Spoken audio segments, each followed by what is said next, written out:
ક્યાં સુધી પહોંચ્યું? તો આ કેટલા દિવસથી છે? 4 દિવસથી છે. 4 દિવસથી. આ 4 દિવસથી અને ડેમેજ શાખાવાળા આવ્યા હતા ને જોઈને વયા ગયા કે અમારાથી ન થાય. તો આ કેનેથી થાય કઈ? કેનાથી થાય? હા એમ.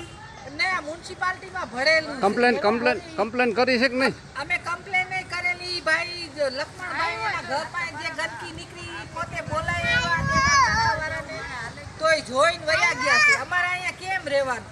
આવડા નાના બસલા છે. ના સવાલ જ નથી. એક તો આ વાયરસ નીકળો છે. આ બધી ગટર બધી ઉકલીને અહીં આવી. આગળથી ક્યાંથી ઉભરાય છે? મેન ગટરમાંથી કોઈ સફાઈ કરવા આવતું જ નથી. ચોમાસામાં તો ઘરની ગટરું ઉભરાય છે. કોઈ સાફ સફાઈ કરવા આવતું જ નથી. ડેનેજ શાખાવાળા અહીં અમારે રહેવું કેમ જીવવું? આ 3 દી થયા ન તો મને તાવ આવે છે. કેવી રીતે રહેવાનું? ક્યાંથી હાલવું? અમારે કઈ જગ્યાએ હાલવું? વિચાર તો કરો. કઈ અમે માણસ કેમ રહેવાનું આ ગંદકીમાં? જો ગંદકી ક્યાંથી ના આવે છે. મહિલાઓ થોડાક આમ તો જો આ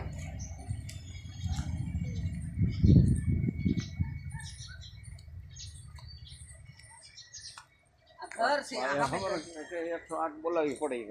આ ક્યાંથી આવે છે પાણી? ક્યાંથી આ ઘર? આ જો આમ ક્યાંથી આવે? ઘર હે. આ સામે ગંદકી છે. આ કેવી રીતે રહેવાનું? આ ઉભરાય છે કેવી રીતે રહેવાનું? અમારે આ ઘર સામે આ ગંદકી ગટર આલી જાય છે. ફરિયાદ નથી એલા કરતા? કરી છે. ફોન તો કર્યો. ફરિયાદ નહીં કરી કે સોમવારનું કહીશ. હે ત્યાં સુધી માણા ઉકલી જાય તો પછી તમે ફરિયાદ લ્યો ને એમ કેમ? હા એથી બોલું માણા મરી જાય પછી એટલે આ પાણી નીકળે ક્યાંથી? તમારે અમને કઈ વાર દેવાના છે? આ પાણી નીકળે ક્યાંથી? અહીંથી હાલો બતાવો. હા સવારે ઓલી આવી હતી 108 આવી હતી. હા ઈ ગમે બીમાર માણસને લઈ જ ગઈ શેરીમાંથી. ના સવાલ જ નથી. દિવસથી તો હું આ માંડ ઊભી થઈ છું અત્યારે. તમને ગટરનું તો જો આમ ઉભરાય છે. ના કાંઈ વાંધો નહીં. હાલો.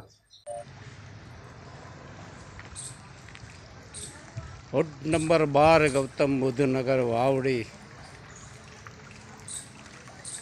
અઠવાડિયાથી પાણી ઉભરાય છે.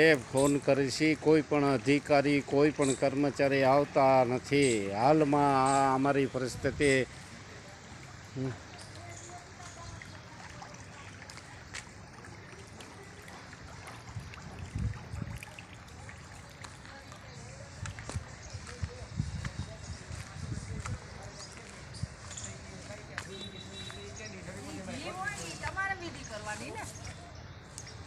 કોઈ આવતું જ નથી. કોઈ નથી આવતું. કોઈ ધ્યાન જ દેતું નથી. ફોન જાય પણ કોઈ કાન ધરતું નથી. અમારી ફરિયાદ કોઈ લેતું નથી. કોઈ આમાં ગમે એ માણસ જો કોક ઉકલી ગયું તો એના જવાબદારી તંત્ર હશે.